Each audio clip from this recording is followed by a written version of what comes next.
পক্ষান্তরে আব্দুল খালেক রিকশা চালায়, ভ্যান চালায়, ফজরের নামাজ বা জামাত আদায় করে কুষ্টিয়া শহরে চলে যায়।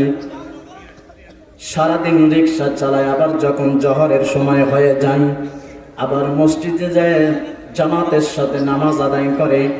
আসরের সময় হয়ে যায়, রিকশাটা রেখে ভ্যানটা রেখে জামাতের সাথে নামাজ আদায় করে। বাড়িতে আসার পর তার থেকে নামাজ ছুটে না। কোন সময় সে রবকে বলে না, কোন সময় গরিব হতে পারে রবকে বলে না, আখিরাতকে বলে না, পরকালীন জীবনকে বলে না, কবরের জীবনকে বলে না।